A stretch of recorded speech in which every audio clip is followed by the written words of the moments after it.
미리네 라이브 돈돌입니다. 오늘 저는 토트넘 얘기를 하기에 앞서서 도저히 이 얘기를 안 하고 넘어갈 수가 없겠죠. 야, 레알 마드리드가 정말 미쳤습니다. 이건 진짜 미친 것 같아요.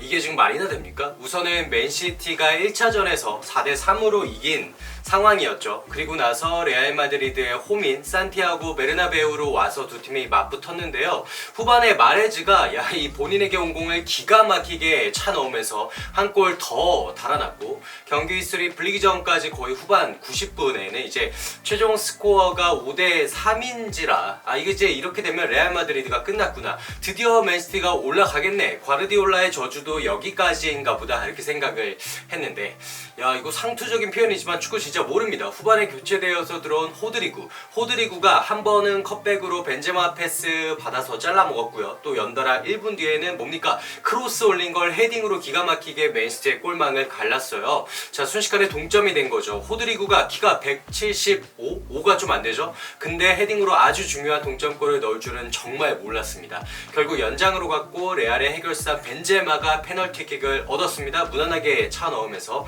레알이 그야말로 대역전 드라마를 썼죠. 이걸 보고 있으면 저는 뭐 DNA라고 해야 하나? 아니면 역사라고 해야 할까요? 이거 확실히 무시 못합니다. 기세나 선수들의 면면은 맨시티가 분명히 앞서 있는 게 팩트였어요. 그런데 결과는 뭡니까? 레알이 올라왔습니다. 참 축구라는 게 뭐 이래서 제가 재밌다고 해야 할지, 물론 맨시티 팬분들한테는 두고두고 아쉬운 순간이겠지만요. 어쨌든 챔스 결승전에 올라간 레알 마드리드 축하하고요. 안첼로티는 리그 우승에다가 이제 챔피언스 리그 비겨까지, 그런 가능성까지 열어둔 상황이죠. 어마어마합니다. 명장이라고 이제는 해야 될 것 같아요. 물론 명장이죠.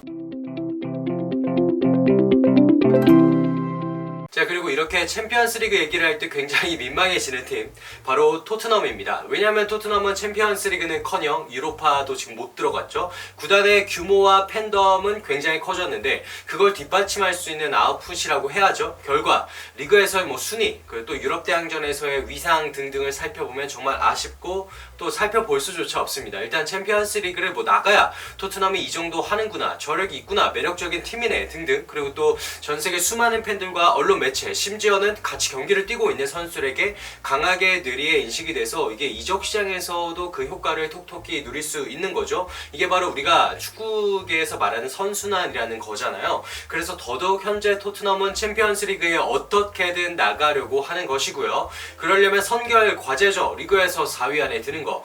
이게 진짜 절대적인 목표라고 볼 수 있습니다. 하지만 현재 토트넘이 처한 상황이 그렇게 호락호락하지는 않다는 사실, 여러분들도 잘 알고 계시죠. 그만큼 프리미어리그가 전체적으로 실력이 상향 평준화되었기 때문인데요. 4위 안에 든다는 게 정말 쉽지 않지만, 그래 토트넘이 지금 현재 5위입니다.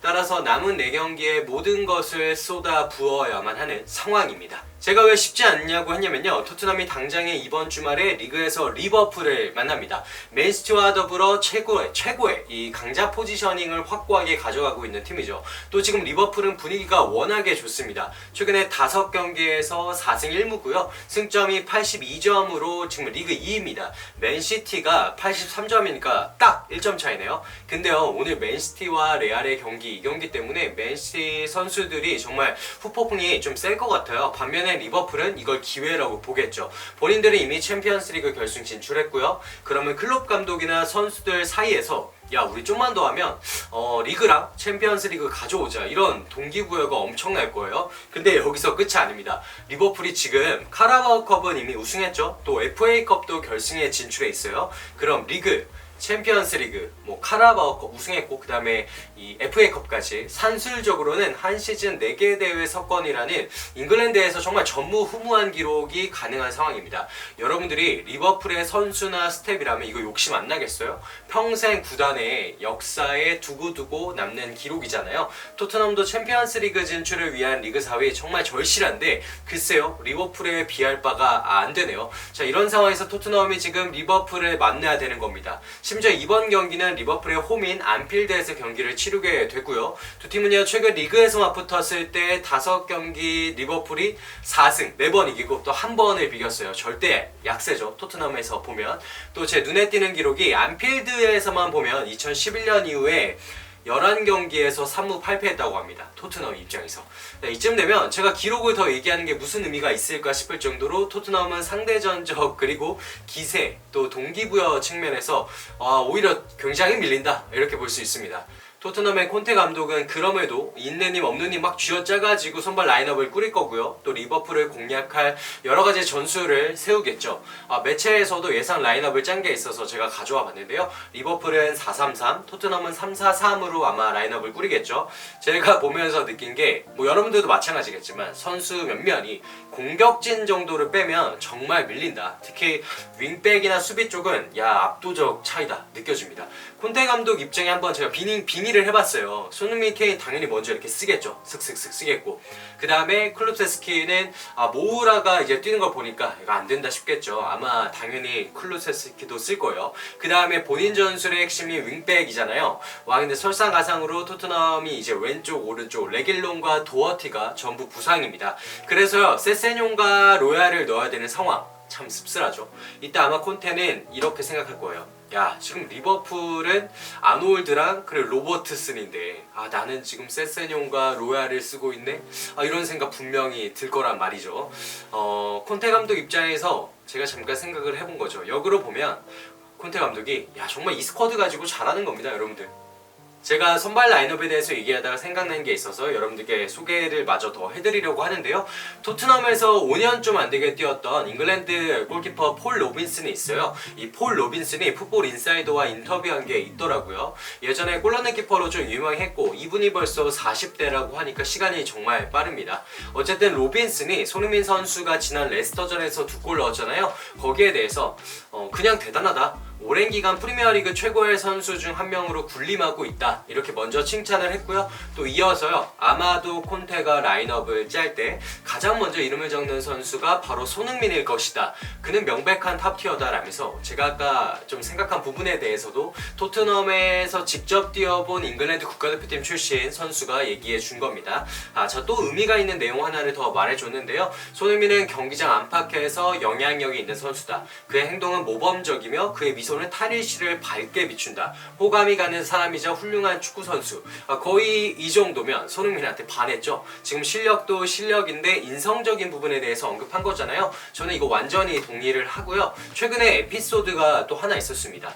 손흥민 선수가 레스터전에서 골을 넣고 조금 엉성한 하트 세레머니를 했죠. 좀 작은 하트의 모양이었는데 이게 알고 보니까요. 토트넘 팬 중에 라일리라는 어린 친구가 있더라고요. 이 친구가 갓난아기 때 그 예정일보다 좀 3달을 먼저 태어나서 뇌성마비로 좀 걸을 수도 없었나 봐요. 근데 재활을 거쳐서 정말 다행히도 지금은 축구도 하고 또 토트넘 경기도 보러 온다고 합니다. 그래서 이 친구가 뭐 자체적으로 자기가 골을 넣고 하트 세레머니를 따라했는데 이게 좀 화제가 됐죠. 아무래도 좀 어린 친구다 보니까 하트가 좀 조그맸을 텐데 그거를 이제 손흥민 선수가 굳이 기억을 하고 표현을 한 겁니다. 글쎄요, 프로 선수로서 뭐 꼭 해야 되는 의무도 아닐 거고 손흥민 선수의 이런 부분이 저는 지금의 위상을 만드는데 더더욱 큰 기여를 했다고 생각을 해요. 또 프로 선수라는 게 과연 어떤 의미일지 다시금 생각하게 만드는 것 같습니다. 리버풀과의 일전 또 승부 예상도 물론 중요하겠지만 저는 손흥민 선수가 왜 이 세레머니를 했는지 묻는 질문에 대한 본인의 답을 여러분들께 들려드리면서 이 영상을 마무리하는 게 좋을 것 같아요. 손흥민 선수가 이렇게 답을 합니다. 저는 어린 친구들한테 좋은 추억과 경험을 만들어주고 싶어서 그랬습니다. 또 그런 꿈은 평생 가져가는 거잖아요. 또 지금 제가 이 위치에서 유일하게 할 수 있는 것이기 때문에 그냥 했습니다. 자, 여러분들 오늘의 영상은 여기까지입니다.